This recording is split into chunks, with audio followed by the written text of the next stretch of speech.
നമസ്കാരം. ജാതക കഥകളിലെ 10ാമത്തെ കഥ മുൻകൂട്ടി കണ്ടില്ലെങ്കിൽ. വൃക്ഷങ്ങൾ കൂട്ടമായി വളർന്നു നിൽക്കുന്ന കാട്. അവയ്ക്കിടയിൽ ഒരു അരണിമരം.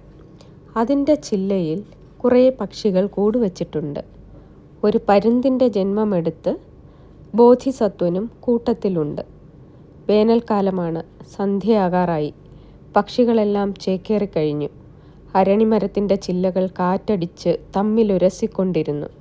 അതിൽ നിന്ന് തീപ്പൊരി പറക്കാൻ തുടങ്ങി.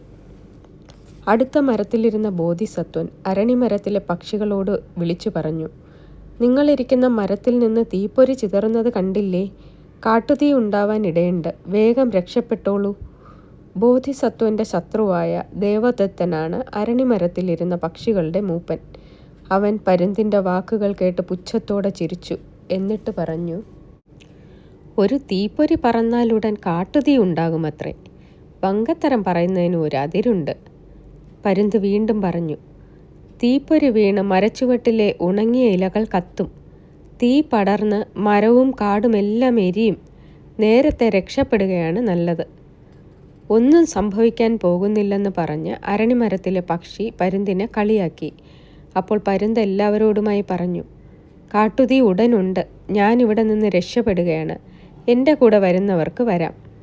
എന്നിട്ട് പരുന്ത് ദൂരേക്ക് പറന്നകന്നു. കുറേ പക്ഷികൾ അവനോടൊപ്പം പോയി. മറ്റുള്ളവ പരുന്തിനെ പുച്ഛിച്ചു.